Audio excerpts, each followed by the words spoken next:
I'm here with Dr. Martin Ball, and I'm so excited. I don't really know Dr. Martin Ball that well, and he doesn't know me.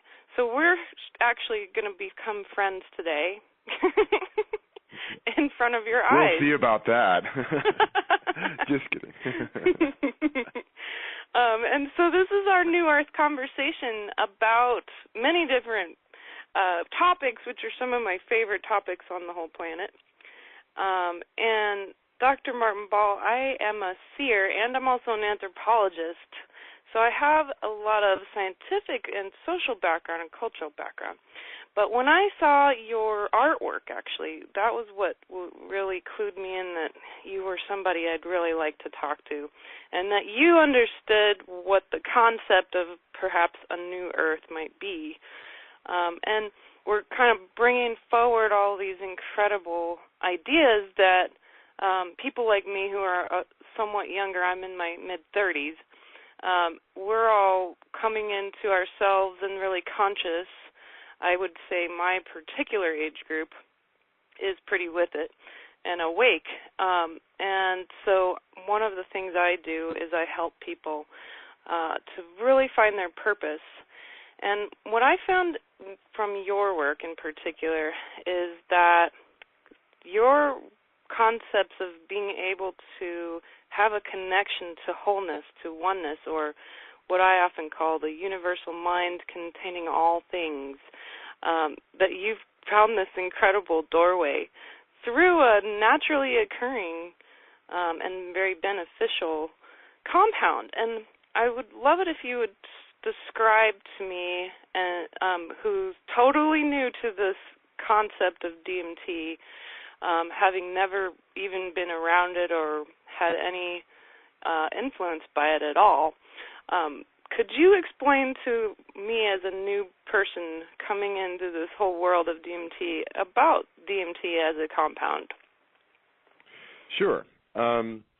So DMT, that's dimethyltryptamine, and that belongs to a category of what are called psychedelics or hallucinogens. And when we're dealing with, say, spiritual or religious issues, then the term that most often gets used is entheogen, which means generating the experience of God within.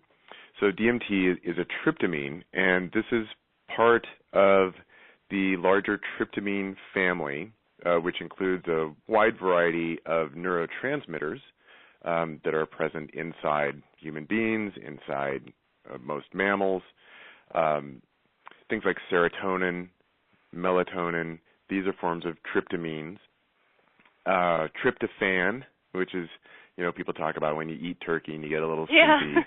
Say, well, that's caused by the tryptophan. Yeah. That's a kind of tryptamine.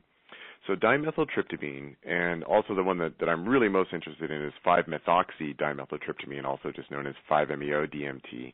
These are two different kinds of tryptamines that are present inside the human biological system. So all of us, at this very moment, we have basically trace amounts of these two very, very powerful psychedelic compounds that are present inside our bodies at all times. And these are also compounds that are found both as DMT and 5-MeO-DMT, and then there's psilocin and psilocybin, such as 4-OH-DMT.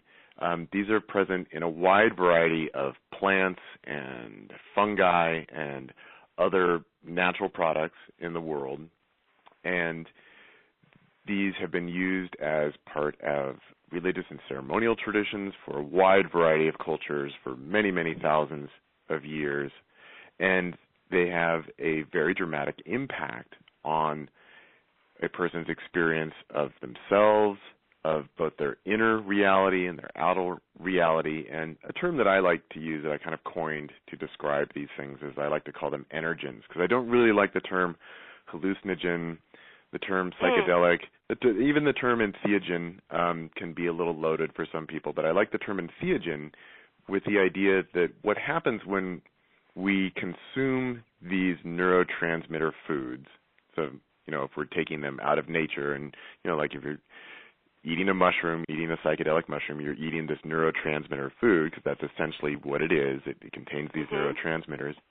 it affects your experience, perception of energy within yourself. So if we look at if we look at any of the sense organs, the eyes, the ears, what we're doing is we're receiving energetic inputs from our environment, such as sound vibrations or light vibrations. And when we look at our consciousness and our thoughts and our emotions, these also are forms of energy where, emotions come on like waves. In terms of our thought processes, we know that there's electromagnetic activity that's going on inside the brain, and that when you consume these energens, these little energy generators, that they change the way that you're able to experience yourself and also perceive yourself and the world around you, that it affects all these perceptual modalities and all these experiential modalities.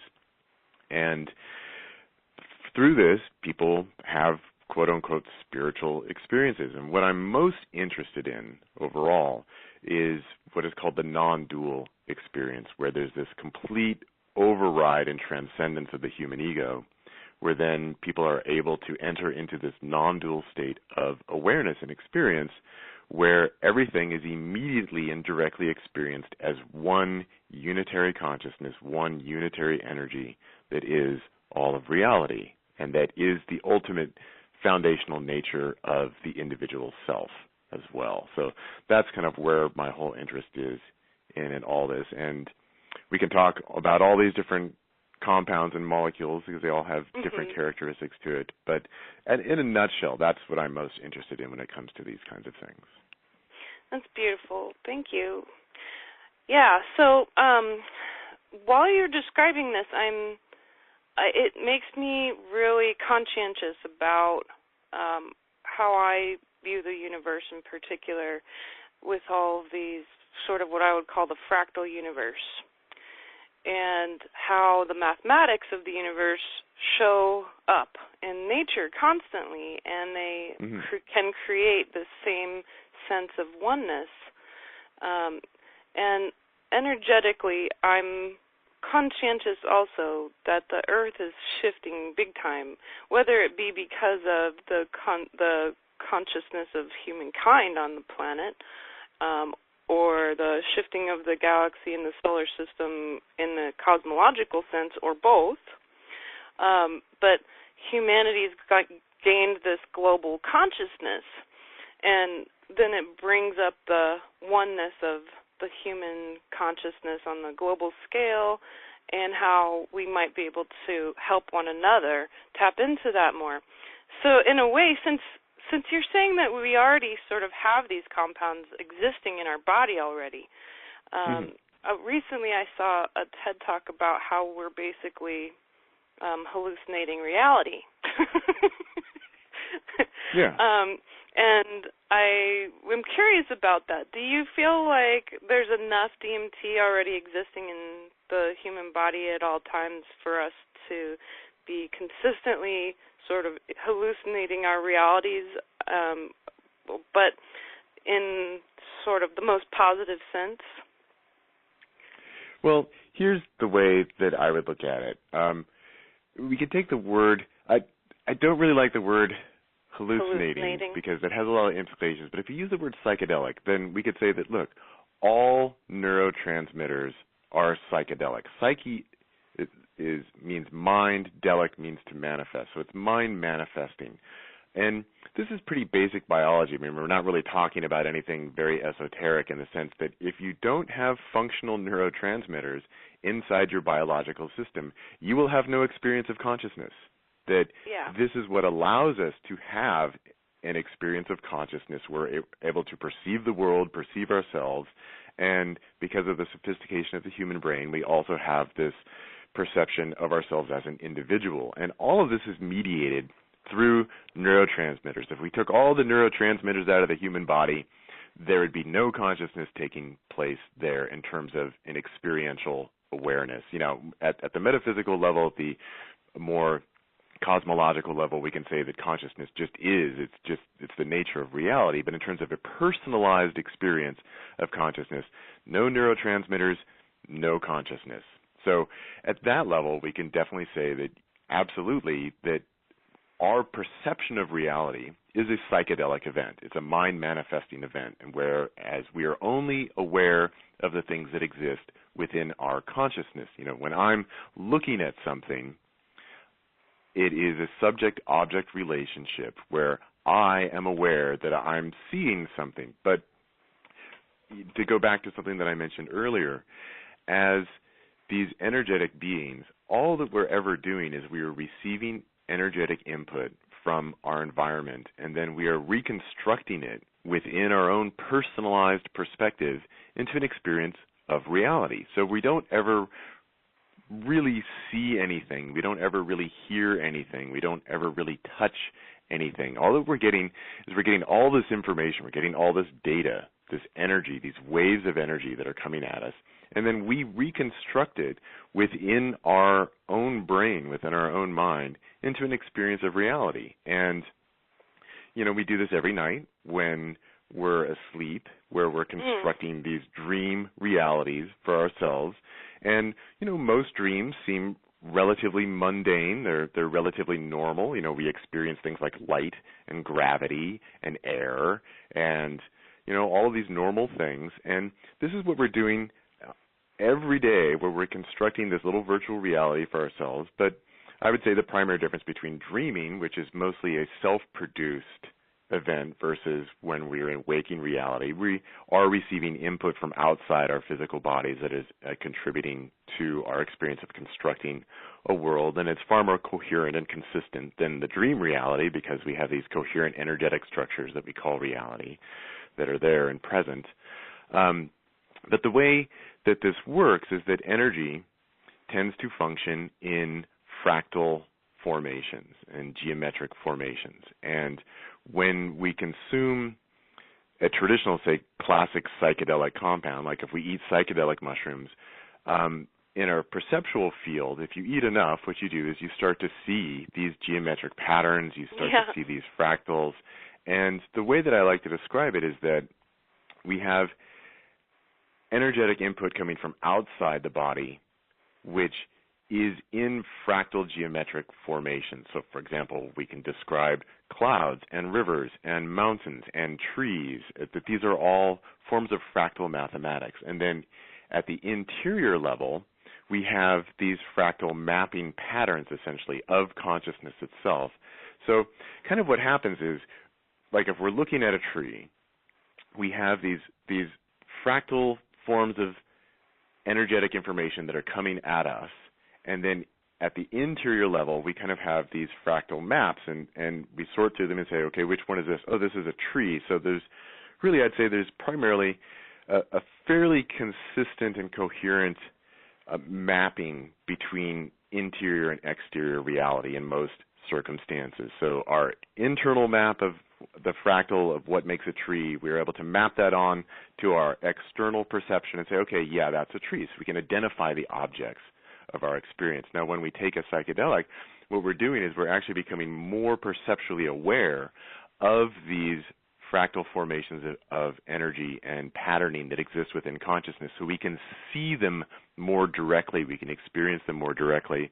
And at higher levels of psychedelic intake, that's when we get into the realm of quote-unquote hallucinating, where the fractal structures of consciousness become so predominant that we're no longer even just using the outside information and data, that we're then projecting it outwards, where like, oh man, I'm looking at a face in the wall and there wasn't a face there. So here's where, again, the psychedelic, the mind manifesting, that you can take the internal data and project it out onto the external data that's not necessarily a mapping, it's more of a projection. And then if we're doing like closed eye work with psychedelics, where you're in a dark room and you have your eyes closed, then there's an unlimited, infinite universe of stuff going on in there that is not necessarily coming from an outside source. It's the play of the mind itself within itself, interacting with itself and creating vast realities and architecture and beings and cosmic spaces and, all kinds of amazing stuff. But this is natural biological function. I mean, there's nothing that we really need to introduce at any other level, that this is just how the human biological system works, it's how the energetic system works, it's how consciousness works, and these molecules amplify this process and makes it accessible and experiential in a way that in most circumstances they're not. Wow. That's so awesome. I just love how you describe it. It's perfect. So, I love the term entheogenic liberation.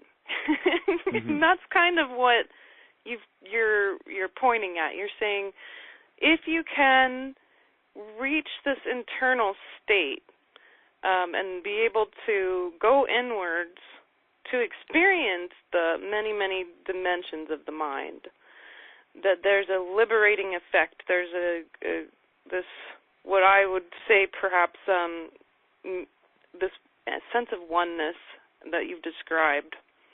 And this liberating effect can have a very healing and powerful sort of energy upon the daily life of the average person. And they only really have to experience that effect even just once for it to last a really long time. For example, I've read some studies recently that they're finally doing on psilocybin about how it can have an incredible effect on really terrible depression, and that people will be able to stay off medications for months at a time because they are able to experience that entheogenic liberation.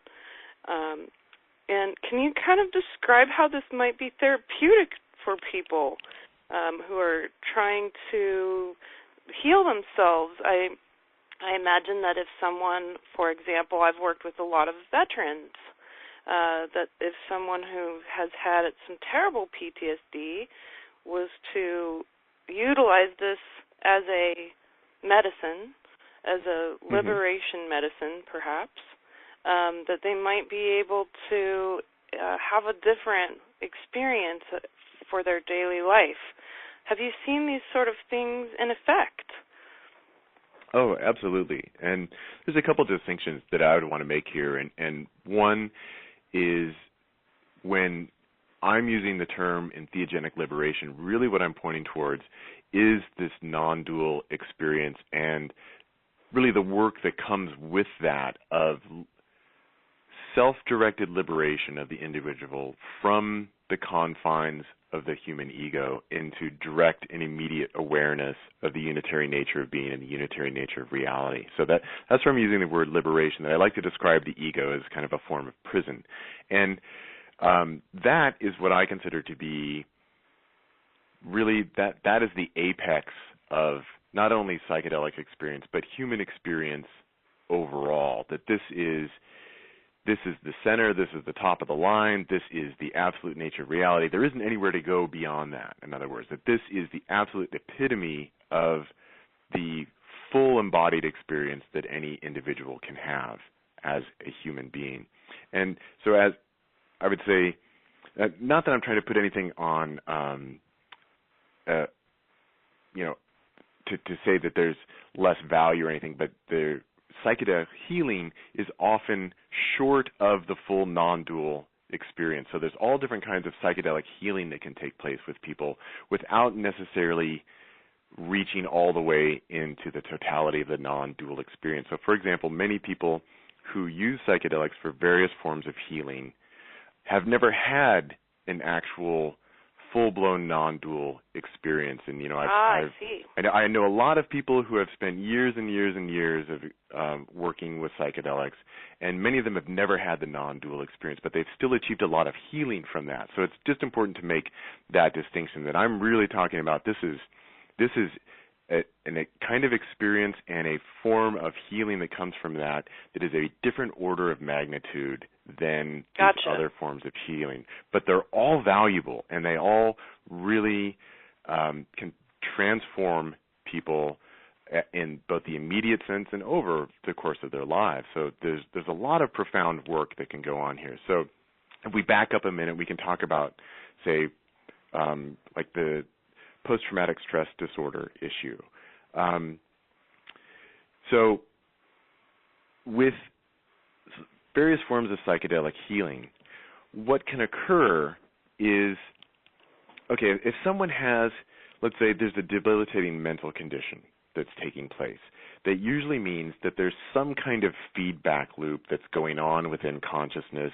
Someone's been traumatized, they're reliving a traumatic experience that is causing a fear feedback loop, it's causing depression, it's causing anxiety, and it's once you're in these kinds of feedback loops in terms of mental, emotional, and behavioral input and output, it's very, very difficult to get out of that.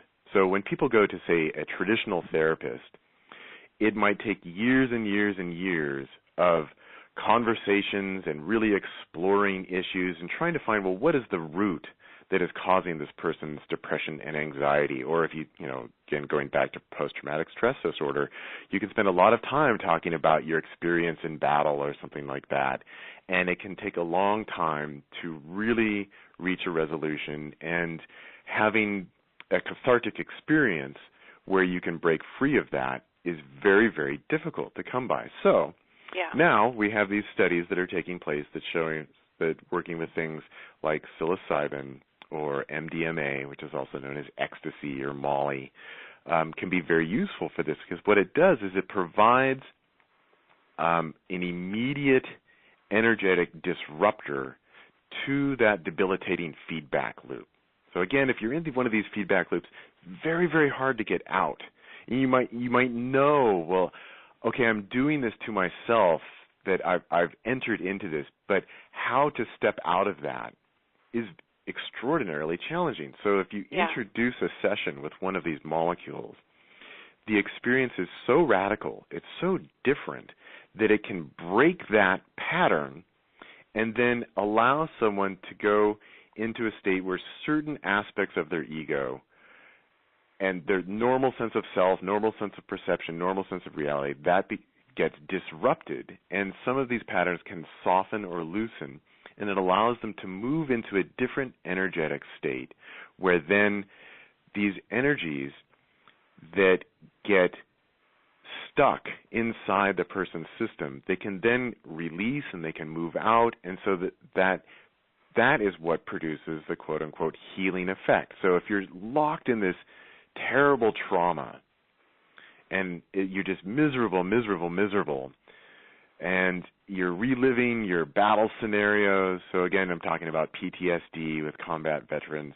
You give them a session with MDMA, and there's this amazing experience where, anybody who's been traumatized, their heart is closed down, their heart is protected. They're trying to just make it through the day without having to go through this awful anguish and anxiety. And so you give them a session with MDMA. Yeah, and it's hard. It takes so much work to wear armor at that level and to protect the heart at that level. It's exhausting, and it's terribly, terribly traumatic. And so you get a session with MDMA, and there are these bursts of energy that occur within the heart, and now suddenly everything starts to open up. And there's this feeling of love and this feeling of connection. And in that, people are able to experience forgiveness for themselves. They're able to experience forgiveness from the trauma that they've experienced. They're able to see it in a new perspective, and they're able to release these pent-up energies. And so it's really common when people do psychedelic healing to have really cathartic crying. Throwing up is very common. Diarrhea also is very common, where there's these releases of energy from the body, and it allows things to reset. And if you've been locked in the prison of trauma for months and months and years and years and years, even getting a few hours outside of that it's a new invitation to life. It's like, oh my God, I didn't even know I could get out of this, and I've been out of it. And so it's not necessarily going to heal all that trauma, but that is so valuable. I mean, it's like going on vacation from the things that have been tormenting you, and then they lose their power, and then you're able to face them and confront them and deal with them in a new way where it's not as emotionally charged, it's not as mentally charged. And so as a therapeutic tool at that level, these are probably the most valuable tools that are available within reality. And studies are finding that doing this kind of therapeutic work is so much more effective than any kind of traditional talk therapy or psychoanalysis that it's honestly a tragedy that this is still mostly illegal, because it's so effective that it allows people to reset. And it's not necessarily going to fix all their problems, but it brings about a level of healing that is simply not accessible through other means, at least not that quickly, not that easily. That it, again, one session with a psychedelic, many people claim it's worth 10 to 20 years of conventional therapy. Absolutely. And when people are suffering, why make them suffer longer? I mean, this is basic human decency and compassion. There's nothing more complicated than that going on. I absolutely agree with you.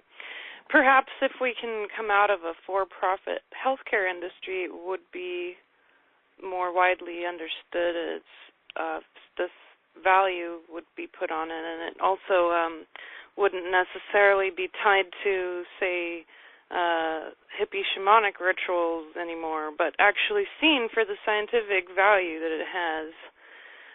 That's my hope. Then we'll get there.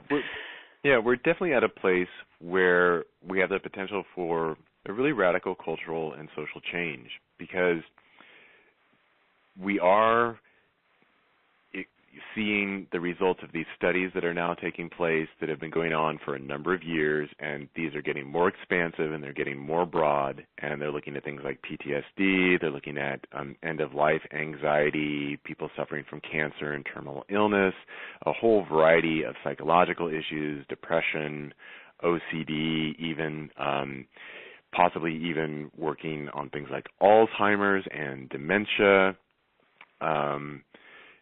let alone what we might call more spiritual issues. So there's a whole wide variety of symptoms that these kinds of medicines seem to be highly applicable for. But as you say, when we live in a society that says, well, we want to get you in therapy for the next 10 years, that's a lot more profitable, and also let's get you on these psychiatric medicines that you're going to have to take every day for the rest of your life, versus, well, let's do a few sessions with a psychedelic and let's just go ahead and get you out of that. Let's go ahead and change your situation so that this is no longer necessary, that's not necessarily as immediately profitable. And, I also am somewhat of a critic of the, psychedelic culture that we have that often does push things too far into the quote-unquote spiritual and the sacred and kind of the woo-woo side of things, that people who outside of those communities, that they're very skeptical of that, and they're also dismissive. It's like, there's just a bunch of hippie, BS going on there. And so I do think that there's a value for making it more of a clinical experience. And if we could train people, and this is something that's now going on at the California Institute of Integral Studies, that they've actually opened up a psychedelic therapy program. And I think it's important for anybody in a program like that they do have to look into the quote-unquote spiritual side of things. Even the word spiritual, I'm not a fan of the word, because I think it's so nebulous and people use it for just all kinds of stuff that it's not clear what people really mean by that. But to have people skilled in this, that it really could be revolutionary. And now that we have all these scientific studies being done, we're really at the point where, those in power can't just say, oh, it's just a drug. Right. But they can't just say that, because, look, we have the clinical data here. This is helping people. And when people do self-reporting from participating in these studies, a large percentage of them say, this therapeutic work changed my life for the better, and it gave me experiences and realizations that are at the very top of the most significant experiences I've ever had in my life. That it's so meaningful, it's so transformative. So just to deny that outright, here in the United States, most psychedelic compounds are classified as Schedule 1. illegal drugs, which means that they have a high potential for abuse, a high potential for addiction, and have no medical therapeutic value. And that is not reality. None of those statements are true, that for the most part psychedelics are not widely abused, they are not addictive, and they have vast medical potential. Yeah. So it's completely illegitimate to put them into Schedule I category. Yeah. So several years ago in Ashland, actually, just outside of Ashland, there had been this little sort of ayahuasca-oriented, I would definitely say that they would call themselves a spiritual community. And there was a couple of doctors from the East Coast, from Harvard and Johns Hopkins, who had come into town.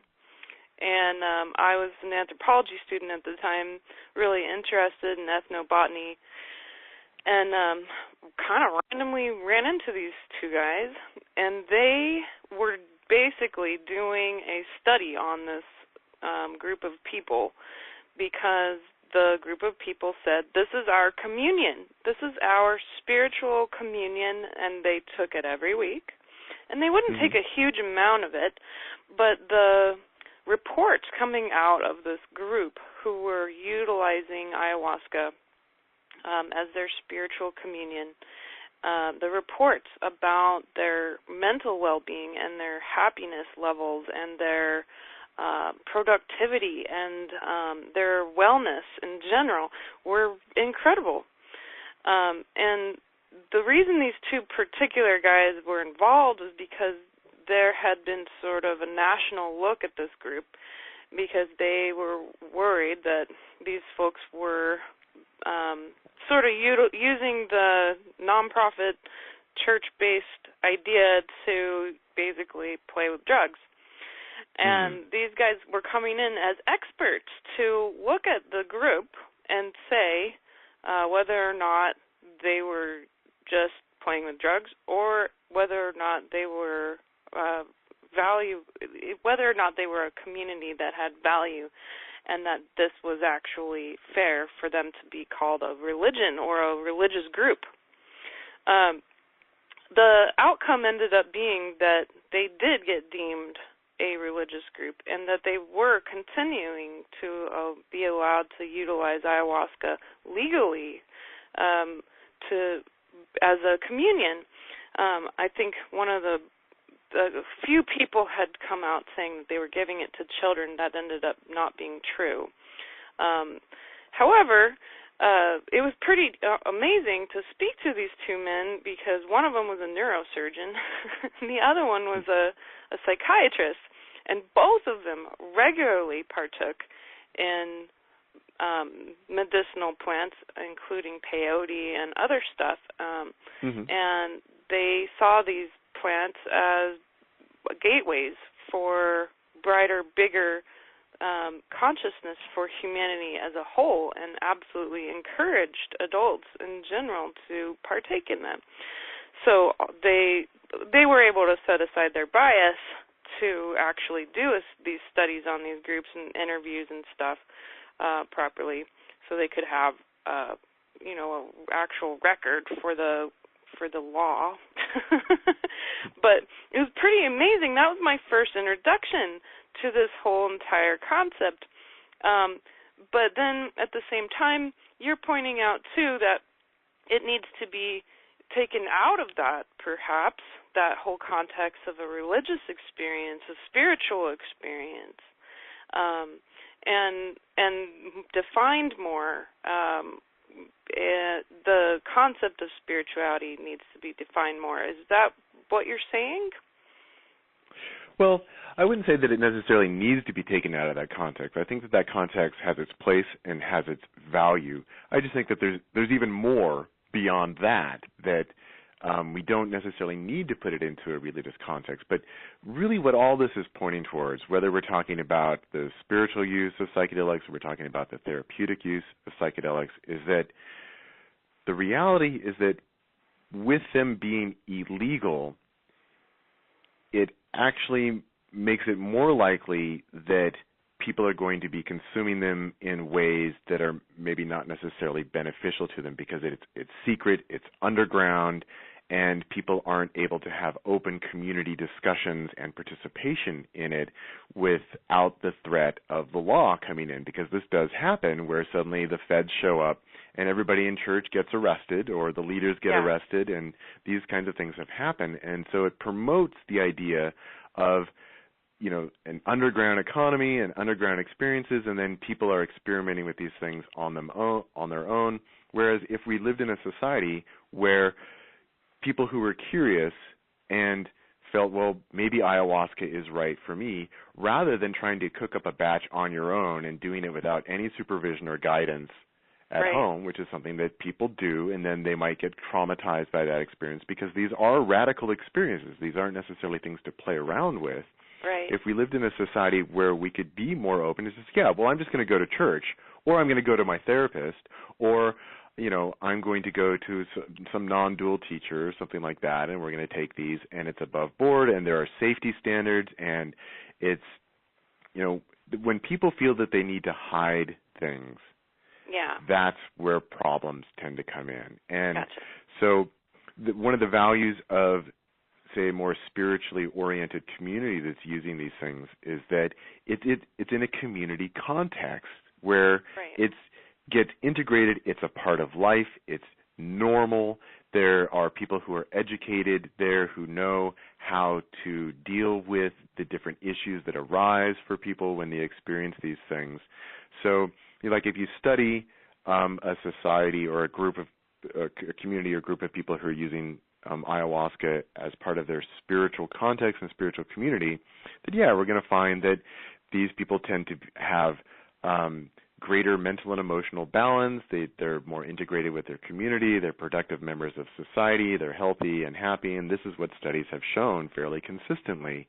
But then if you're just looking at kind of the secret underground, quote-unquote, drug user, that then there might be a greater propensity for mental or emotional imbalance, that people might be developing grandiose notions of themselves, you know, or whatever it may be. So communities provide for a check and balance and helps to normalize things. And, you know, the same things have been found with ayahuasca communities in South America, that when it's more integrated into a community experience and event and where it's something that's open and can be participated in freely, that we get all these positive benefits from it. But it's the war on drugs that makes those kinds of benefits less likely to show up because people have to practice in secret and they have to worry about losing their jobs and going to prison and having the state take their kids away from them.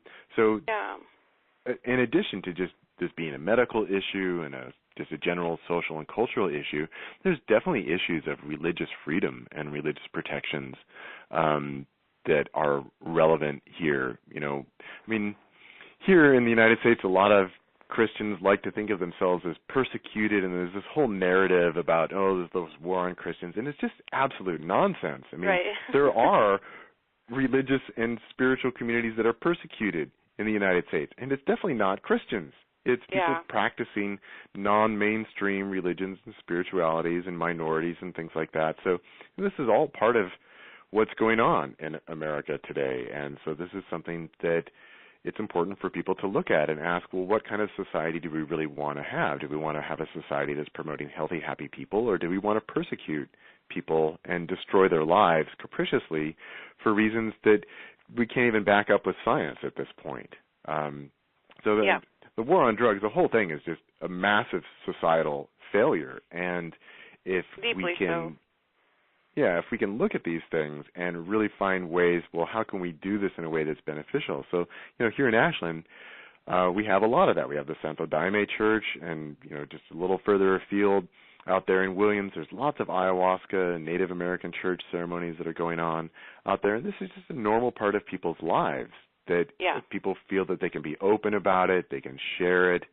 But then there still are people who feel that, I don't want my employers to find out about it because I'm going to lose my job. And so people are going to church in secret. And in the year 2017 in the United States of America, I mean, I know there's lots of bizarre stuff going on right now. Yeah, and exactly. That's also part of the list. Is like, it's kind of unbelievable when you really think about it that people are having to do this and to worry at that level, but it's still the reality that we're living in. But I think the things are, they're on the precipice of changing. They are, and they're going to change more drastically in certain parts of the country than others, in certain parts of the world than others. For example, I mean, I live in Kentucky, where in a dry county, where even if I wanted to talk about CBD oil, that could get me in huge trouble, even though that's not even the psychotropic medicine at all. And it's shocking to me. I'm from Washington State, so to me, when I recently walked into a liquor store, I was laughing and telling the lady that in Washington you can walk into a store and it's all marijuana, and it's all marijuana-based products, marijuana coffee, and her eyes got huge, and she's like, "Are you serious?" I'm like, "Yeah, it's an entirely different world," and folks here have no idea that exists. Yeah. So for me, it's like I'm definitely a fish out of water. So even the discussion about something like doing DMT for a therapeutic reason, people would be absolutely horrified, and that wouldn't fly at all.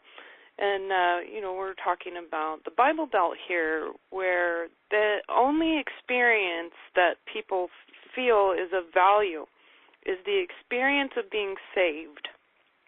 Mm-hmm. And they describe it very particularly, and I like to hear people describe it because it reminds me of your concept of divine imagination. How we come into our mind manifesting, and in that moment they've got their whole community surrounding them, supporting them in this event. It's an event, being saved. Mm-hmm.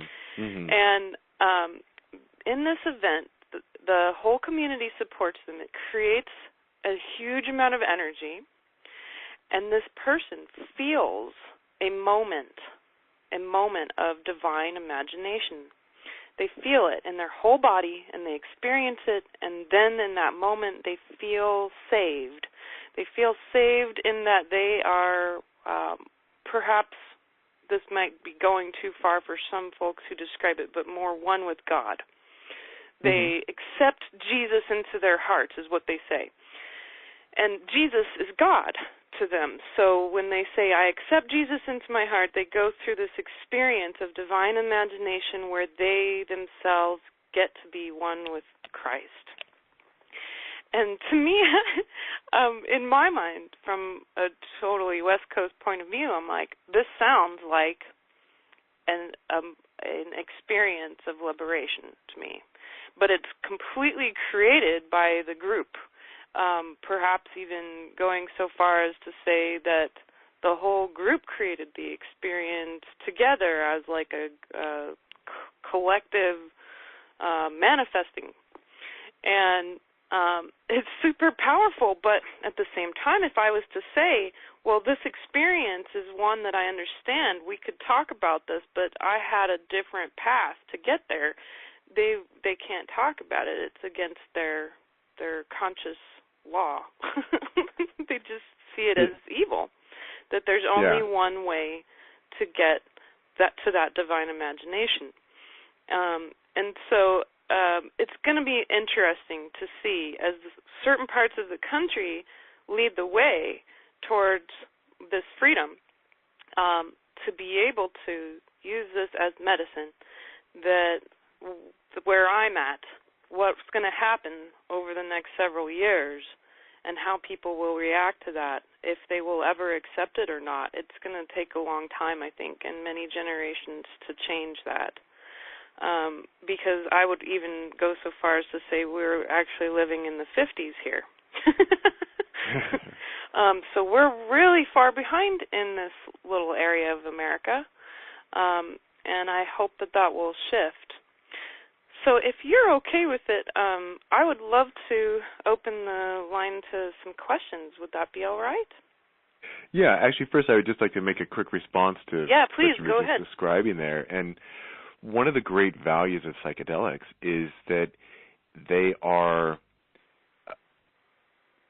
great equalizers. Okay, so it's great, people having their religious experience in their church, and they're having their feeling of being saved, of being born again. But in order to get there, people have to be seriously indoctrinated with a vast number of beliefs and superstructures, and often what coincides with that is really sharp distinctions between right and wrong and good and bad.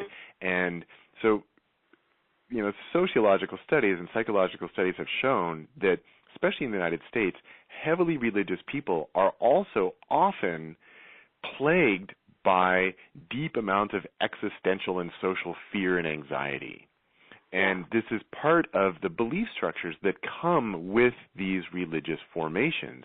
And so it's great that people are having these wonderful experiences of being saved, but there's a lot of negative baggage that also comes with that. And often these religious formations promote really skewed versions of the world and the idea of insiders versus outsiders. So in many ways, religious structures really exacerbate a lot of the issues of the human ego. And so it might provide a context for people to have these nice positive experiences, but it's also producing a great deal of negativity along with that. And one of the wonderful things about psychedelics is that when used properly, it really does not matter what you think or what you believe or what your religious position is or is not. And even you can take people who are atheists and agnostics, and they can have these divine experiences. And that is really profound. And you don't need to go through this whole identification with a religious structure and, I'm a good Christian or I'm a good whatever it is that you think that you are, and then all the negative aspects that come with that of these unholy people or these infidels or that there's so much that is really quite negative that comes with a lot of traditional religion, whereas with psychedelics you can take virtually anyone and they can have these profound moments of healing and transformation and transcendence and grace, and they don't need to be indoctrinated. And so it's actually much more freer for people in that sense. And that's one of the great values that I see, is that really these experiences are available to anyone, and you don't need to buy into the religious doctrine and the religious dogma, and you don't have to create these ultimately very limited identities that in many ways are not healthy and actually promotes violence and fear and aggression within society. So in my mind, psychedelics are a lot better because they allow for this access without all of this baggage that comes with it, and helps produce people with more open minds, more open hearts, and people who are more immediately. See, if it's done in a religious context, then there's the idea of, it's our religious doctrine and belief that allows this experience, and so we really have to believe all these things. Whereas people who go through this through a form of psychedelic encounter usually are much more open, and they're able to recognize these things outside of any belief structure. And just a recent study was produced that found that people who take psychedelics tend to be far more environmentally conscious because they're able to recognize the quote-unquote sacredness of everything, whereas religious indoctrination says our stuff is sacred, everybody else is confused by the devil or demons, or they're wrong, or they're heretics, or they're infidels, whereas psychedelics opens you up to oh wow, everything is sacred. I'm a part of this grand unitary being that is God, that is reality, and we're all that, and that we don't need to put these identities and beliefs on ourselves. So I think that they're far more accessible and far more equalizing than any religion could ever be. So I just wanted to make that comment. Oh, thank you. And it really points to the value of true non-duality, true non-dual thinking, and how powerful that really is. it be fair to say that true non-dual thinking could be called oneness? Or is there other better terms to use? Yeah, that's a great term to use. We might say the unitary experience or oneness. And one of the things that I really love to point out about this, that especially in like spiritual circles and things like that, there's this idea of like moving towards oneness or evolving towards oneness. Like I was just watching Russell Brand on what was it, the Stephen Colbert on the Colbert, the Late Show with Stephen Colbert, and he's having this great conversation with Stephen Colbert about how it's all this evolutionary process of moving towards oneness. And something that happens actually when you have the full non-dual experience is kind of the realization that, oh wow, everything is all just one. It's not something we're moving towards. That's just the way things are. And it's always been that way, and it's always going to be that way. And it's just the walls of illusion that we build up around ourselves through our egos and our identities that convinces us otherwise. And as soon as we remove that, it's just, oh, wow, everything is God. It's always been that way, and it always will be that way. And it's just us through our confusions and our attachments to our particular little perspective that says, I'm me and you're you and this is this and that's that. Once we remove that block, then we're just, it is all just one. And so for me, it's really about learning how to relax into that reality. It's not something that you're moving towards. It's what we all already are. So how do we just embody that and be that and get over these silly distinctions we make over who's saved and who's not saved and who's righteous and who's not righteous and who's correct and who's wrong. It's like, look, that's all just a bunch of illusion. So maybe culturally we might be moving towards oneness, but the reality of oneness, that's ever present. It never left, and it's never going anywhere, and you can't get to it, and you can't get away from it because it's just the way things are. And so if you learn how to accept that and live in that, transforms absolutely everything. And everything. For me, that's what it's everything. all about. The way that we interact with one another. It's incredible to be able to step into the full awareness of this also from a scientific viewpoint. Now I believe very strongly with people like Nassim Haramein and folks who are really looking at perhaps what they might call a unified theory of existence and bringing that to the table in a scientific manner as well is really amazing for people like me who basically have one foot in science and one foot in the spiritual realm, working with people in their spirituality and their emotions and their psychology. And that sense of full, total, unconditional oneness also creates an incredible unconditional love. And when I witness people finally opening themselves up, it's a physical thing that happens. It's a physical thing in their brain mind and their heart mind and their gut mind.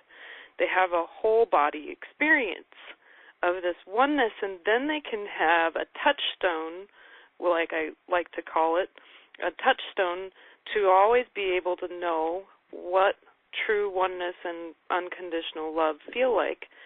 And then all the armor falls off, and they get to wear what would be the most liberating, conscious, every moment type of energy that's also deeply protective. When you are fully in that oneness and that state of unconditional love all the time, people notice it. They don't even know why. I have people come up to me all the time. In public spaces, in bars, and wherever, people will come up to me and say, I don't know why, but I really feel like I need a hug from you, and I have no idea who you are. Can I touch you? Can I ask you some questions?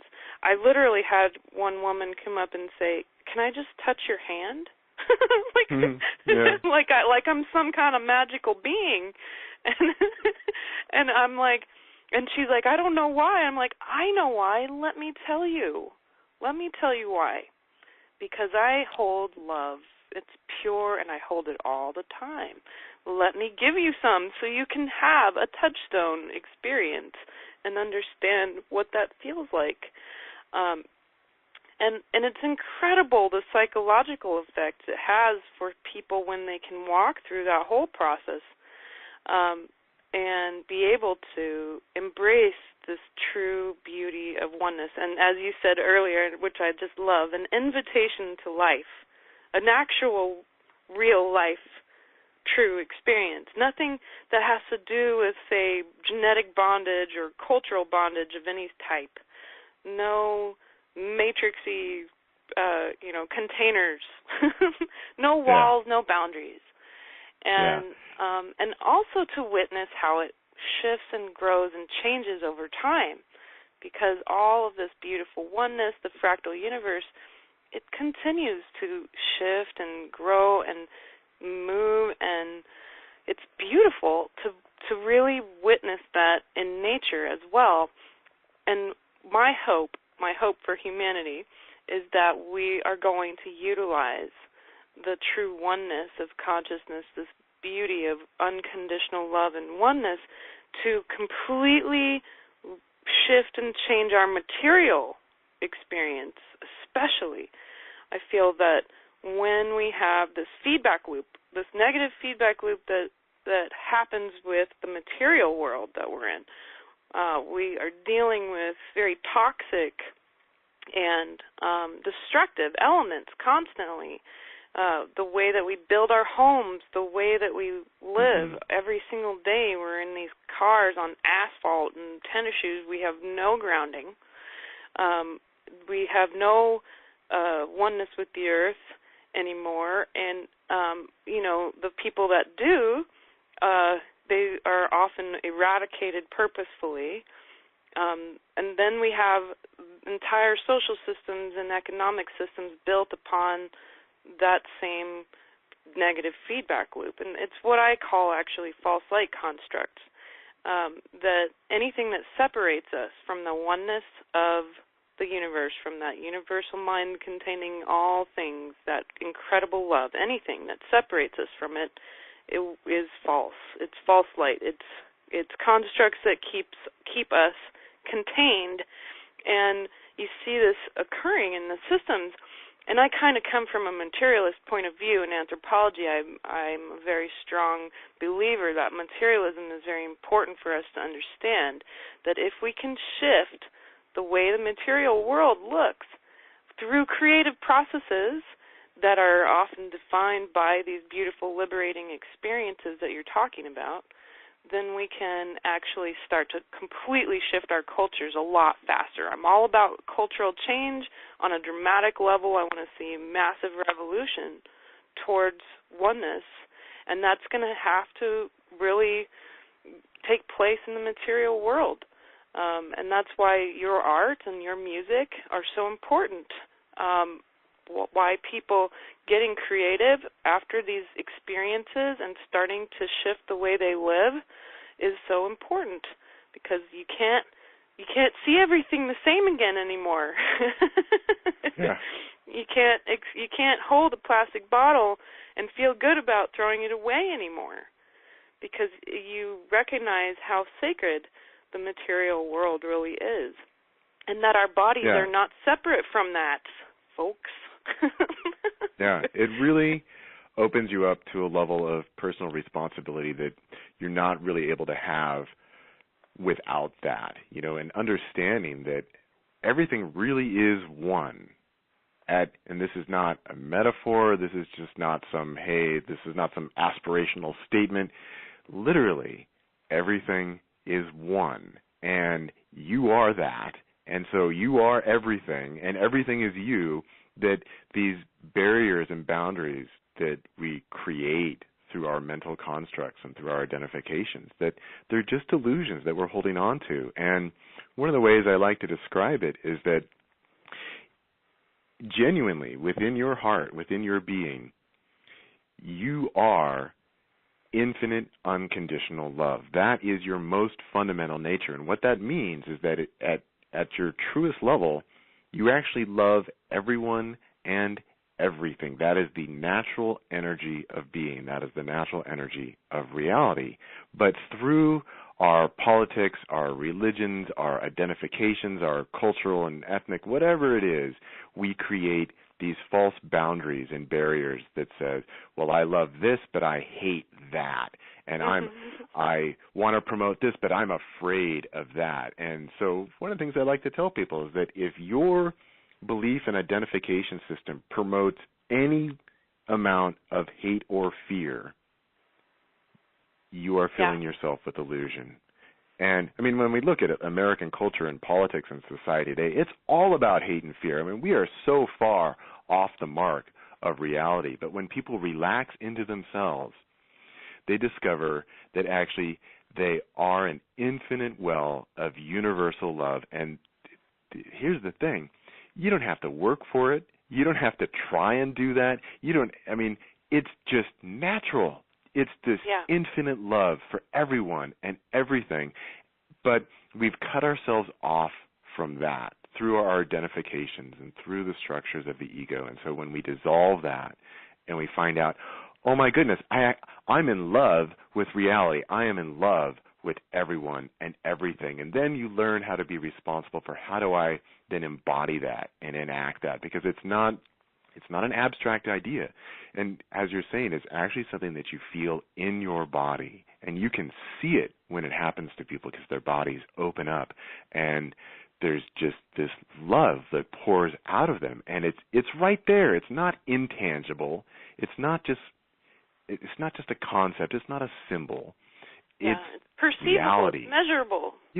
Yeah, it's right there, and it's you. And so it's about learning how to relax into that and embody that and be in this state of love, because that's what you've always been.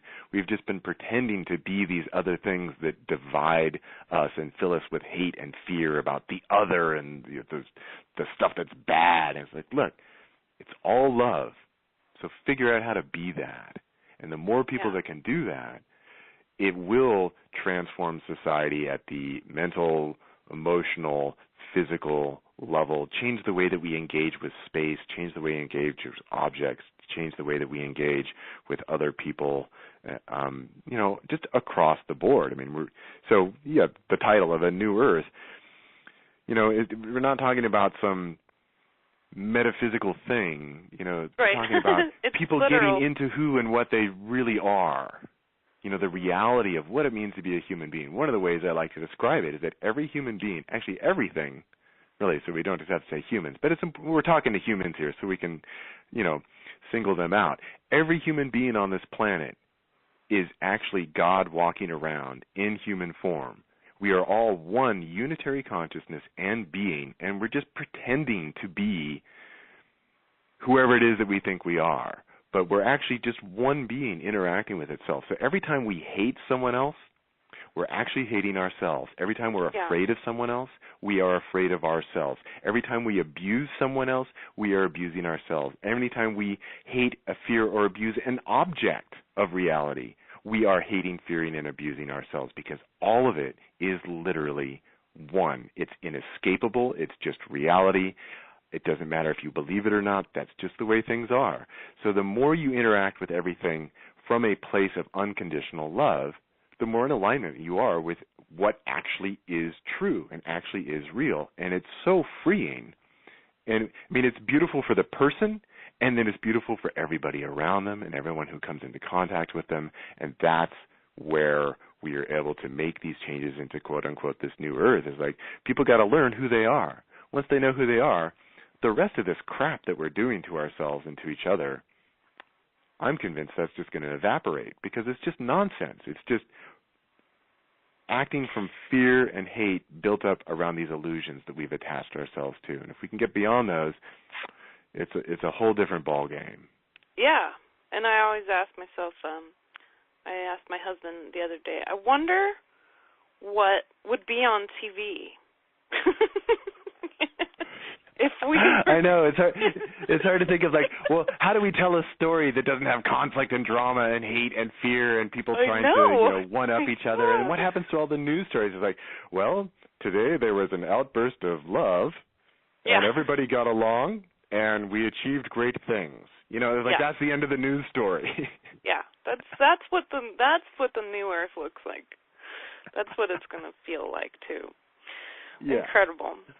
Well, I have this wonderful guest named Mark, a really great friend of mine, who has some questions for you. Would you be open to some Q&A? Awesome. Sure, let's have it. Mark, you are on. Hi, Martin. Hi. My background for many decades has been a non-dual one, and I've heard a couple of your other interviews recently, and I'm totally new to 5-MeO. And I love hearing the way you speak about non-duality and its relationship to that. So I have a number of questions. We'll see where this goes. But the first one would be, if I was interested in going down this path, I have no idea where to locate 5-MeO. Okay, well we could start there. So 5-MeO DMT was legal in the United States up until January 19th of 2011, where Congress, for reasons that no one can quite identify, decided, hey, here's another substance that we want to make illegal. So prior to that, it was actually fairly easy to come across. You could order it from what are called research chemical websites online, but it's currently illegal in the United States. It is present in a variety of grasses and trees, such as acacia trees, and there's a species of grass that grows in the United States called Phalaris aquatica that also contains 5-MeO DMT. But to get it from those sources, you have to go through this whole chemical process of extraction, and so that's something that's difficult for people to do. So it's very rare to ever find anybody who actually knows how to do that.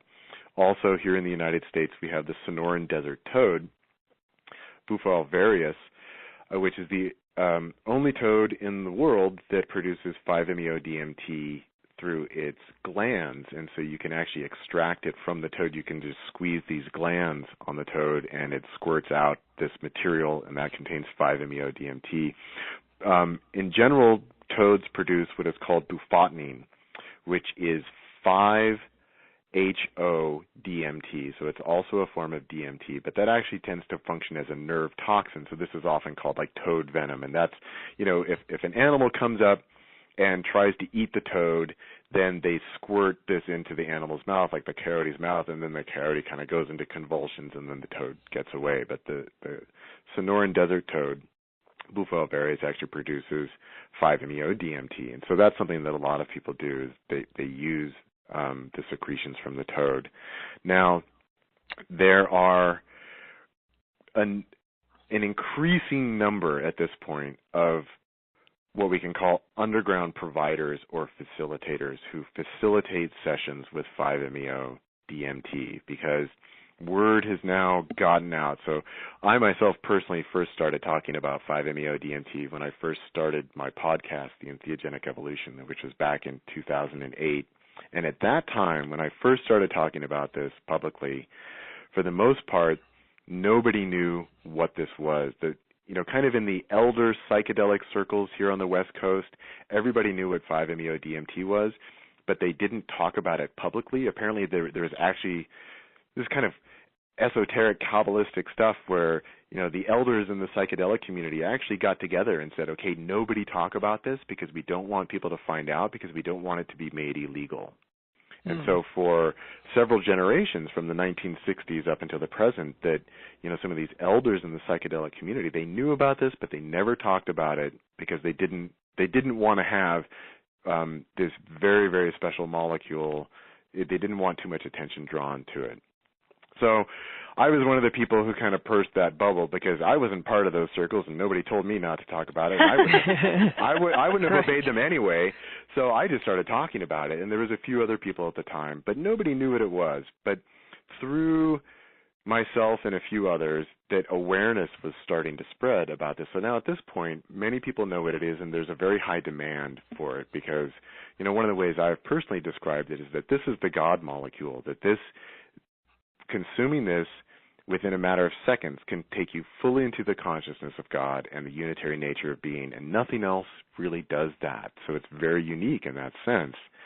And So now a number of facilitators have popped up, and it's all underground, and people don't want their names made public because it was made illegal. So these are people who are risking their lives in terms of their freedom in order to provide this experience for people. So it's hard to find these people. It's usually just by word of mouth and by personal invitation. And so that's here in the United States. Now, beyond that, there are medicine communities and centers, for example, in Costa Rica, and also some places in South America, and even now in some places in Europe, like in Spain. There's a lot of countries where 5-MeO is not illegal yet. And so these are places where it's done more openly. You can sign up to go to one of these medicine retreats, and often they're serving ayahuasca and maybe San Pedro, and then also giving the opportunity for people to experience the toad secretions so that they can have a 5-MeO experience. So it's increasingly being incorporated into the broader psychedelic medicine community, but there's no place legally in the United States where you can go. It's currently legal in Canada and in Mexico, so that's another thing that people do, is that they travel to, either north or south of the border and find a facility or a facilitator who can make this available. But it's difficult. And there's a few people, I don't want to mention any names here, but there are a few people who, in my personal opinion, are a bit too open about it, where they advertise on Facebook that, hey, I'm coming to Kentucky next week and I'm going to be doing toad ceremonies. Who wants to join? I personally think that that's a little bit too open, because I think it's jeopardizing people's freedom. That it's very easy for federal agents to see that and to show up and arrest everyone if they want to. But that is happening. There's a number of groups now on Facebook that have toad testimonials and support, and 5-MeO DMT groups where people are talking about this and arranging sessions.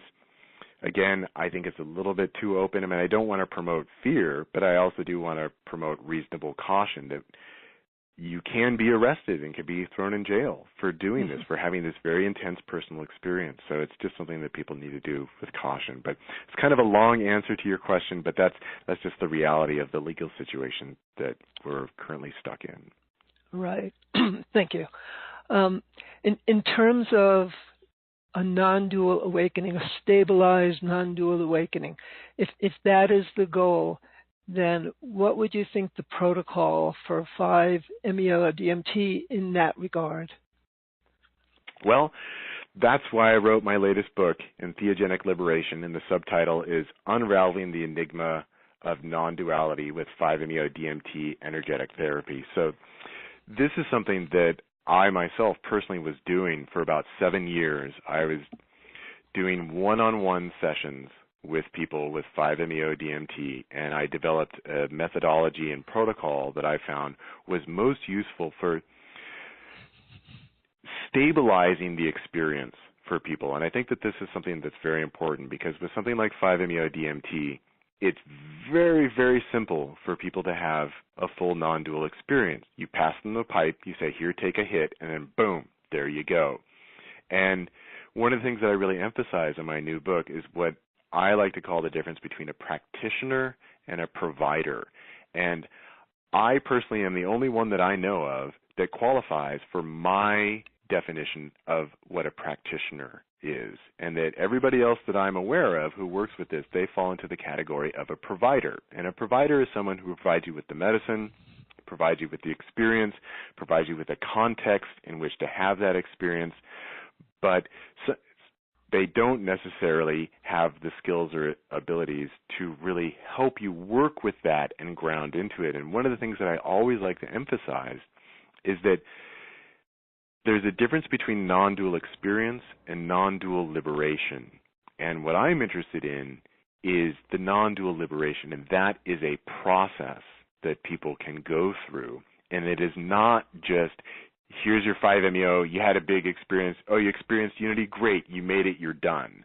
That's simple, that's really easy to do, but actually working people to learn how to become increasingly self-aware and self-responsible to not entrap themselves in the illusions of duality, that's a process, and I like to call it a therapeutic process because it takes time, it takes work, it can be grueling and challenging and difficult.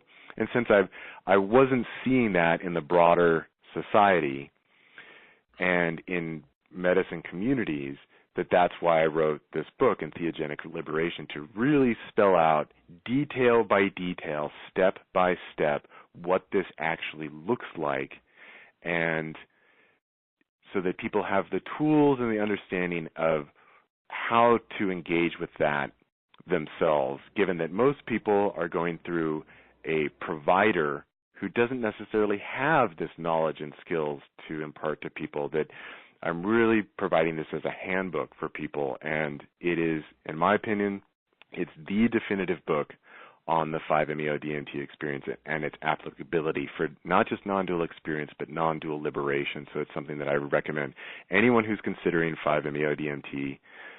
This is something to look at. And more broadly speaking, I do say in the book that the conditions and the ideas that I'm articulating in this book, they really apply to any work with any psychedelic medicine, not just 5-MeO, but I'm writing it specifically about that because that's where there's the greatest need and also the greatest potential. Going through this protocol that you describe in the book and that you've been using with people, how successful have you been with bringing people through to a stabilized, non-dual awakening? Well, here results definitely vary. I mean, one thing we can say about the human ego is that it is complex and it's subtle and it's tenacious. So having worked with a variety of people over the years, and people coming from all different walks of life, and so that's something that's really important to recognize, that I've worked with people who have spent years in a meditation tradition or even years and years working with ayahuasca, and then I've also had people who have no experience with any of these kinds of things. So people are coming to me from all different kinds of backgrounds, and each person's process is unique, and the baggage and the trauma and the pain and the suffering that they're coming with, that's also different for each person. So I would say, in terms of, from all the people that I've worked with, I would say probably 99.9% of them would probably say that they have been helped, that their lives have improved, that they feel healthier and happier. But from my perspective, because I've undergone this process for myself, by myself, and I am someone that I'm perfectly comfortable saying that, yes, I have liberated myself. And I'm not saying that to brag, and I'm not trying to put myself above anybody else. That's just the reality, that I've gone through this, I know what it is, and this is something that I have achieved for myself. I have not ever worked with anyone where I've been able to comfortably say, you, like me, you are now done.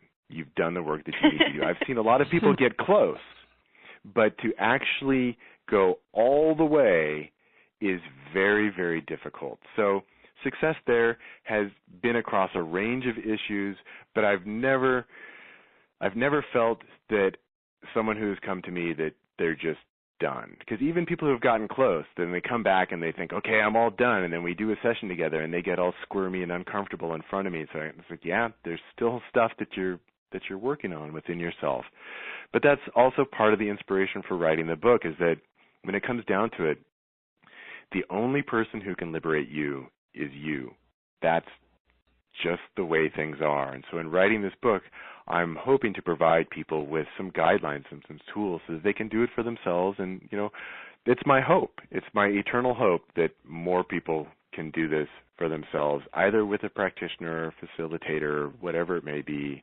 But it's tricky, and because, again, there is a difference between non-dual liberation and non-dual experience. Non-dual experience is relatively easy. Liberation, that's a lot trickier because it's a much more subtle issue. But I've certainly seen people make a great deal of progress in that regard. And I think that probably most spiritual traditions would say the same thing. Like if you go into a Buddhist monastery and you say, okay, everybody here who's liberated, please raise your hand. And probably most of them won't. They'll say, yeah, we're working on it. And I think that's the reality for most people, because it's not easy. And, part of what makes it not easy is that it's actually simple. It's so simple that people make it more complicated than it needs to be, because, again, the ego is subtle and tricky. So it's one of these great ironies of existence that, look, all you really need to do is just relax. That's it. Relax, let your heart open, and live with that. But achieving that we are so deeply wrapped in so many layers of prison and illusion and attachment that it's hard to get there, unfortunately. Yeah, I'm one of those that would fall into the category of many decades of a meditation practice. And so I understand what you're saying. I would also like to share an opinion I have that the experience still takes place through the human physiology. You still have your brain and your nervous system that's having that experience. Mm-hmm. And although the experience might be complete, that awareness might be complete, it's still an evolving nervous system, and I don't think that ever ends unless you become a flash of light and go on to some higher dimension. So I don't know that anybody is really ever finished while they're still in the body. Yeah, well, the way that I would describe it is, for myself personally, when I reached a place of absolute, unshakable trust, that just this fundamental yes and okay entered into my being. And from that point on, my struggle with myself ended, and my ability to just energetically embody myself just became very clean and very natural. And so one of the ways I like to describe it is that prior to this, I had been in prison, and I had gotten opportunities to get out of prison, and then I got back in prison, and out of prison, and back in prison. And then at this point, the walls of the prison simply fell away. Now, in terms of a human being embodied here with my life experiences and physiology and my life experiences, all that still continues. So it's, in a sense, it's like, look, you're not out of the game. You're still in the game, but it changes the way that you're participating in the game. And, of course, there's still pain, and, of course, there's still suffering, and, of course, there's still disappointment. But my relationship to myself has so fundamentally changed that I have learned how to not put myself back in prison. So that's not going to happen again. That part of my life is essentially done, as far as I can tell. And that has opened up all different kinds of things for me. But, of course, the experience of living and the struggles and issues that come with that still goes on. And it's a moment-to-moment responsibility. And it takes, am I choosing trust, reality, and love in this moment, or am I choosing something else? And that comes up every single moment. So it's not like, hey, you don't have to pay attention anymore. That actually is this development of this awareness of, wow, I am responsible for my experience every single moment, and so it's up to me to be true to that. And so it takes a great level of commitment and dedication and self-awareness. And so, so you're not done. It's not like, okay, well, I threw the switch, and so now I'm just free as a bird. Like, no, I have learned that actually I am responsible for this moment and this moment and this moment and this moment, and so maintaining that takes a great deal of dedication. And so in that sense, there's always work to be done. There's always attention to be paid. There is always the commitment to truth and reality and the energy of love. That doesn't go away. So in that sense, you've got from now until the end of your life. This is something to be working on. This is the project. But once you learn that, then that just becomes the normal. That becomes, this is the way things are, versus the prior life experience I had was the struggle and the how do I get out of prison? Well, now that I'm out of prison, it's like, okay, I'm going to be responsible for myself and maintain that consistently throughout my day and throughout my life. And so that's where the real responsibility comes in. Mm-hmm. If I may interject, I like to also try to understand this conceptually as that nothing's static in this universe, And the one big defining piece that really defines how humans have their consciousness is that time. Time is the one big major limitation that we have. And it's through time and that moment-to-moment experience and that responsibility that we can continuously decide whether or not we're going to be expansive, whether or not we're going to contain all universes within us and also reflect the universe back. And so really that's the one limitation. Space is not a limitation anymore with this kind of consciousness. There is no there's no true defining of Elizabeth or Mark or Martin. There's no limits between us. There's no containers. It's merely time that actually defines the responsibility piece. If there was no time, then we wouldn't be having this discussion, obviously. But but that's the limitation, and that's what creates a process out of this entire experience. Yeah. So that's what I think is important. It's the great limitation, and it's also the great gift, because it is through the limitation of time that we are able to experience our human life and our human growth and our human development, and able to be present as a relative individual. That it's this beautiful gift, and it also lets you know that there actually only is a limited amount of time. That this is this beautiful gift, and what are you going to do with it?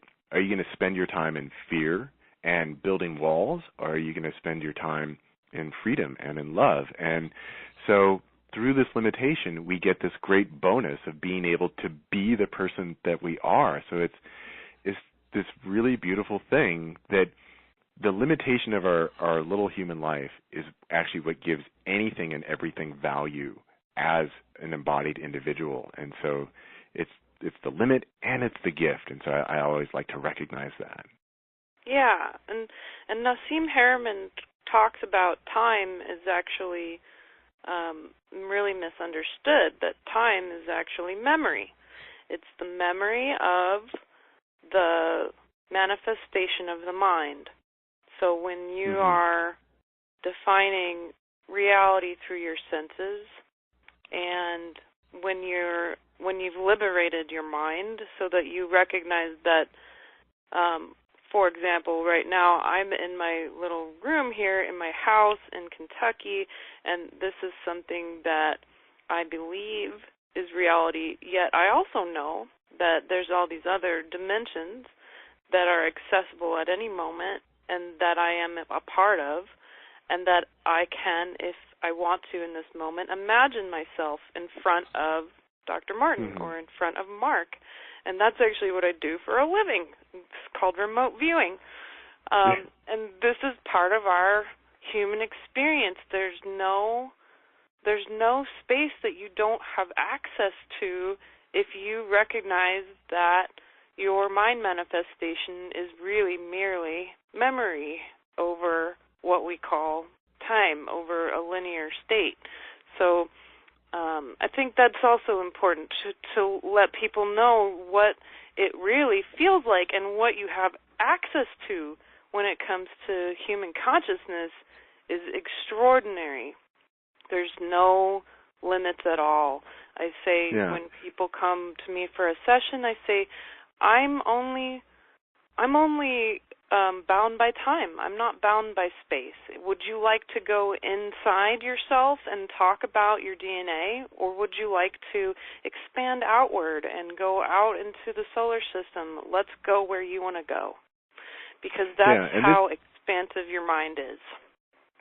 Yeah, and this is also one of the things that is transcended in the full non-dual experience, where in entering into the full unitary state, there is no awareness of personal memory. So a very common description that people would use, for example, with 5-MeO-DMT is they say, well, then I forgot who I was. I didn't know who I was, and I was just this infinite, eternal, timeless, universal well of everything. And so a large portion of our personal identity is about this function of memory of, oh yeah, I am this person who's experienced these things and is in this place and has this identity. But when that is overcome, then there is this absence of memory, and then it's just this universal well of consciousness. So our memory is part of what masks that over, and then as our ego creates a story and a narrative around that continuum of memory that says, yeah, this is me, that's something that we become attached to. But our true nature,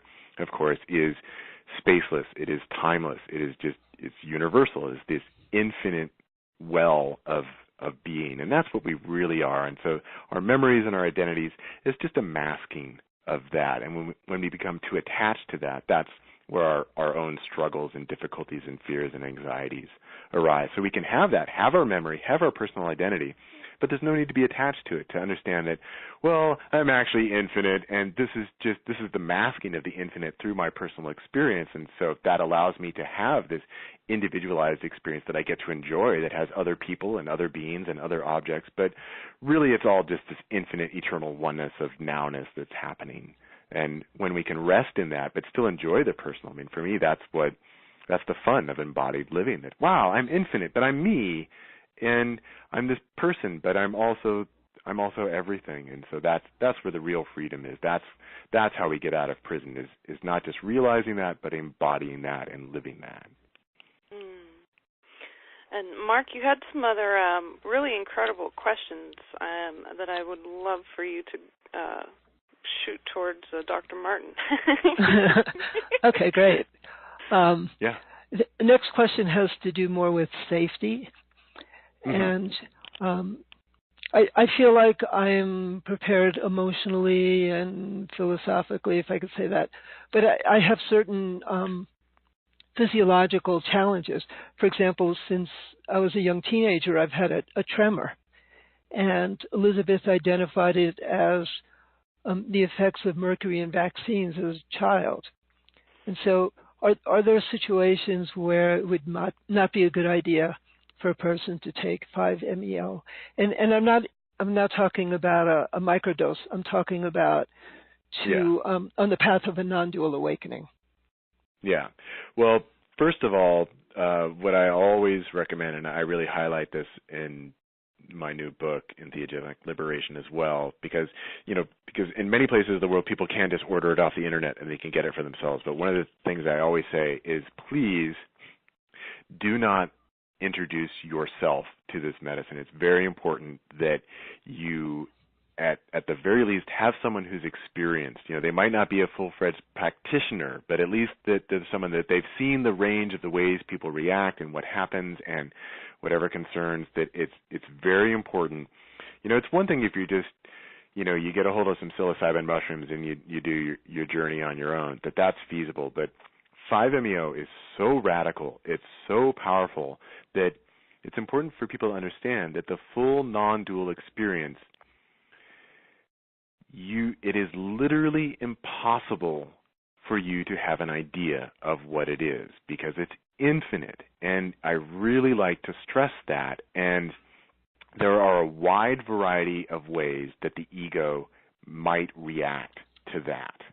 And there's a wide variety of physiological issues that also take place when people are doing this. And when people do it on their own, it can be extremely dangerous, because if you lose all sense of your physical body and lose all sense of time and lose all sense of your immediate surroundings, and then bodies will start to move spontaneously on their own, you have no personal control over what's taking place. There's a lot of potential for people to hurt themselves. And then also just the psychological aftermath of that can be very, very challenging for people. Even people who they would describe their experience of 5-MeO as just infinite love and infinite oneness and just so beautiful and so positive.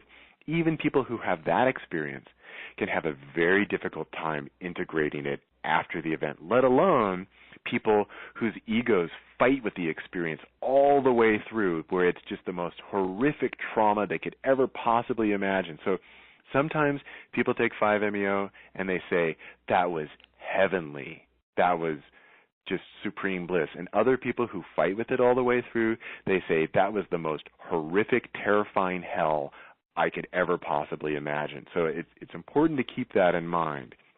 So there's a lot of concerns with safety and just care for people, that this is not something that should ever be approached casually. This is not like, oh yeah, I just want to try that out. No, you are jumping into the infinite mind and being of God, and nothing you can do can actually prepare you for that. And any idea you have of what you think that is, you will very quickly learn you were wrong. You did not know. You thought you knew, but you did not know.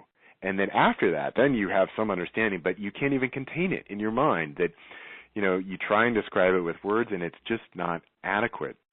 So in terms of other concerns, for one thing, that since this is a neurotransmitter functioning in the body, that people who are on antidepressants they can have negative reactions, because these, the antidepressants, those are neurotransmitter suppressor medicines that people are taking, so they can interact in funny ways in people's biochemistry.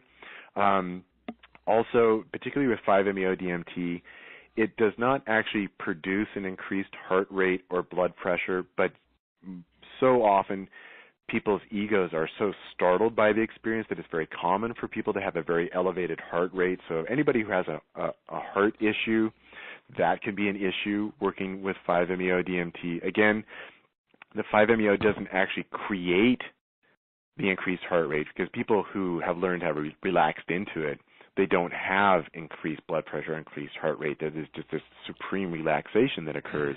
But most people, at least initially, react with like, oh my God, and there's this, their heart is just racing. And also, most people, before they experience 5-MeO-DMT, they're terrified. And then once they've experienced 5-MeO-DMT and they think they want to do it again, they're even more terrified, even if it was a super positive experience, because now they know this is so far beyond anything I've ever experienced that it produces a great deal of anxiety around it, because it's tremendous. It's just beyond tremendous. But in terms of if you have body tremors, this is actually an area where there's a potential for a therapeutic result that you can get from that, because what happens with 5-MeO is there is this infinite flooding of energy throughout your entire biophysical, mental, emotional system, and that long-standing energetic issues such as tremors and twitches and issues that are going on in the body, they can actually be resolved. It's almost like a form of shock therapy, in a sense, that by flooding the system, and for many people they describe it as connecting energetic systems within their body and emotional and mental system that actually were blocked prior to that it now connects these things and opens them up. And this is also a reason that after a 5-MeO experience, it's very common for people to have what is now being called reactivations, where without consuming anything, suddenly that 5-MeO experience starts to unfold again. Now, your body produces this naturally, so I think that once your body has been introduced to it, that your body figures out, oh, I don't need to consume it. I can actually do this on my own. And so it happens spontaneously to people, where they go into these states.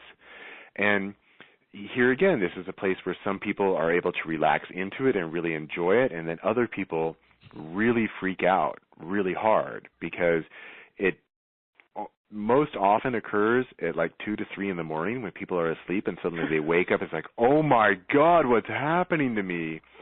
And for people who can relax with that, it allows for further energetic processing and clearing to take place, and it can be very beneficial. But for people, their ego gets uncomfortable and they fight with it. It becomes very challenging, very difficult. So there's, I can't stress enough that this is the biggest medicine that exists in reality, that nothing else really compares. And so it just shouldn't be played with. And again, that's why I wrote this book, Entheogenic Liberation, that there are people out there who are kind of playing with it or using it casually, and there's a lot you need to keep in mind. And I also refer to it as Pandora's box, that look, once you open this stuff up, there's no going back, whether your experience was beautiful or negative. So you have to understand that this is, for most people, this is a radically life-changing event, that there's your life before you experienced 5-MeO-DMT, and then there is your life afterwards. And you're responsible for what you're going to do with that. So it's just, you have to understand that it's major. There really isn't anything more major than this. And, again, in my own experience of working with people as a practitioner, I've worked with Buddhists and Hindus and Sufis and transcendental meditation folks. I mean, people who have spent a lot of time working on their non-dual stuff, and I have never once ever had anyone do a session and then come out of that and say, oh, yeah, I've experienced that before. Every single person has been, oh, my God. Right. So that's just, keep that in mind when you're thinking about it, that no matter what you've experienced, this is beyond it. This is bigger at a level that you cannot conceive. So it's just, you have to go in with that mindset so that you at least have an inkling of what you're getting yourself into and the potential ramifications of that. Yeah, that's kind of traditional Vedanta also, that if you can speak it in words, if you can think it, whatever, that's not what it is. That's not it, yeah. Right. Exactly. Yeah, you partially answered my next and last question. I heard you speak about the Rig Veda and Soma, and so I feel comfortable asking you this question. So in the ninth mandala of the Rig Veda is referred to as the Soma mandala, where Soma is invoked throughout it. And Soma is unique in that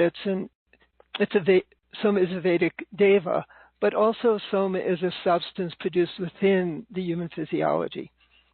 And in my own meditation, at times, I've been able to, through my intent and the depth of my meditation, to increase Soma.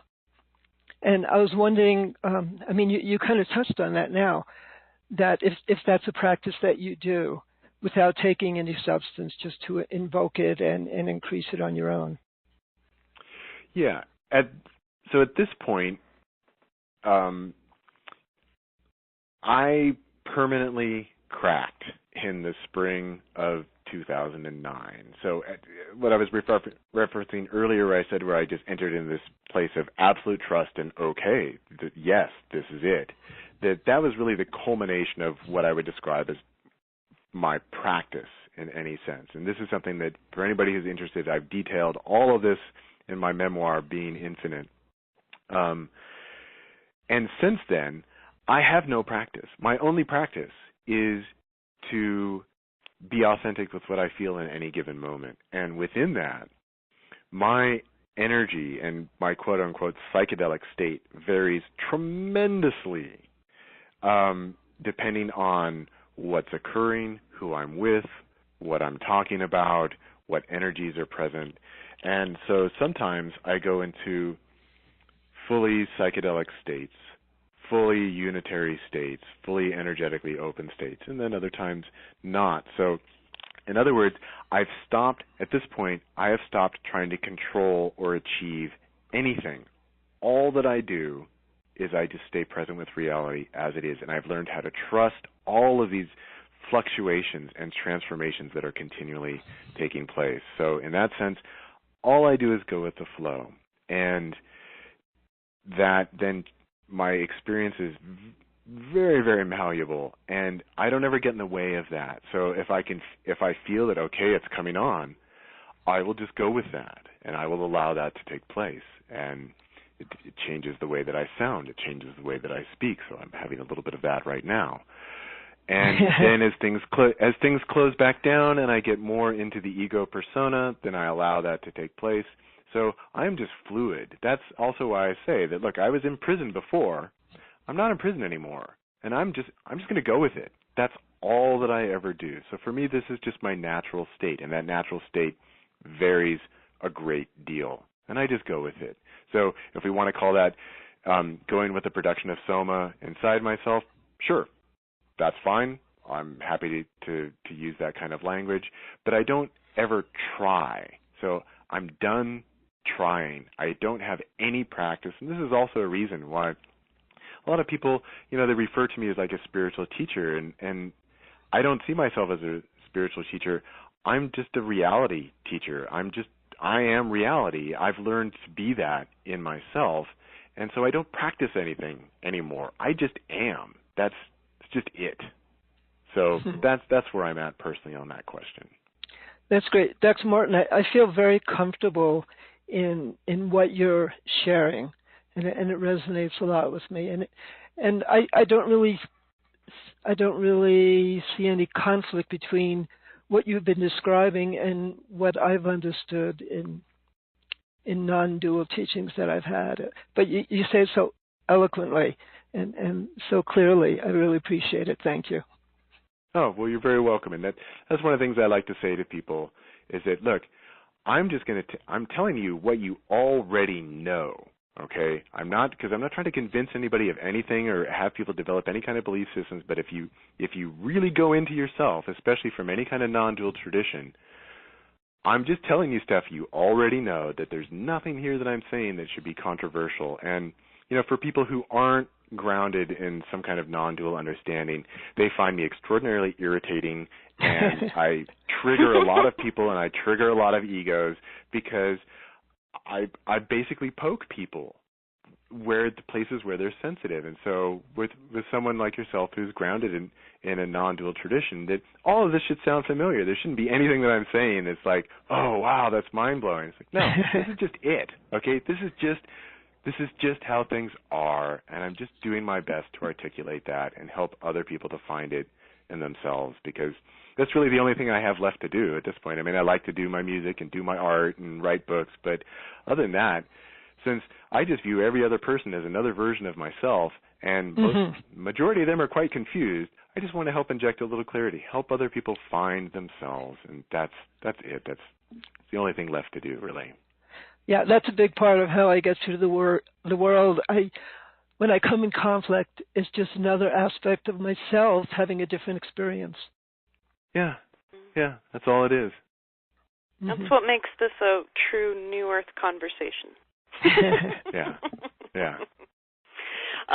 We're here at time, but I wanted to we have a few people on the webcast, and if you would like to type in any question at all, go for it. Into the webcast, there's a little Q&A board. Do it now. And while folks are getting a chance to do that, Martin, I wanted to ask, what is your website so people can go and check out the different things that you offer, and where can people buy your books? Okay. Yeah, my main website is just martinball.net, martinball.net. And as you've mentioned, I am an author. I have 20 books available right now, and 6 of those are works of science fiction, fantasy, and then the rest are nonfiction, but they're all dealing with these issues of psychedelic medicines, personal awareness, transformation, liberation. So that's the common theme that unites pretty much everything that I work on in terms of books. Also at my webpage, there's a variety of music that I've created that is available there. Some of it is just solo instrumental stuff by myself, and also my wife is a singer, and so together we perform as Fractal Love Jam, and so some of our music is also available on my webpage.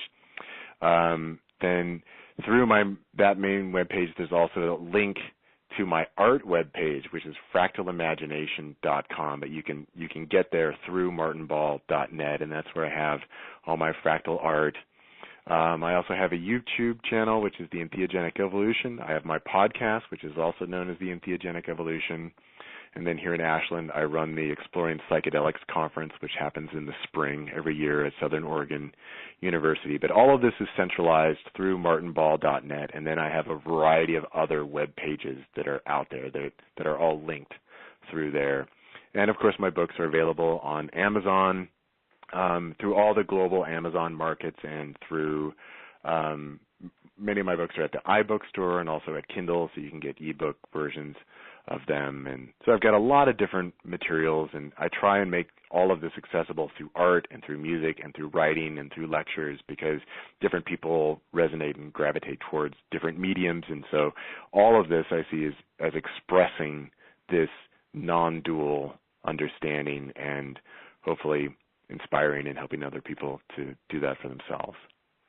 It's really been brilliant. I also feel very comfortable and connected to you. So thank you for being our friend today. Yeah. Well, thanks for having me on. It's been a great conversation. I've definitely really enjoyed it. And, I give a lot of interviews, and a lot of times it's just kind of going through the same stuff. And so we've had some few different and interesting questions today. So, I've really enjoyed it. Oh, good. I'm glad. Good material. Thank you. I try to make them creative and interesting, and most of my listeners know me very well, so it's kind of like a little community, a little tribe of folks, and there's lots of these great tribes, and I always encourage people to find their tribe. And so more connected tribes, the better. That's really what I think the New Earth will continue to look like. But no, we don't have any questions on the Q&A board right now, so I think that's a wrap. And thank you so very much, Dr. Ball. You are a brilliant, brilliant person and incredible energy and knowledge, wisdom. Thank you for reflecting all of this to us so that we can have a deeper understanding of some of these wonderful gateways available. Well, thank you so much for having me and giving me the opportunity to speak with you and your audience. It's been a pleasure. Yeah, you too. Take care. Okay. Thank you, everyone. Bye-bye. Have a great day.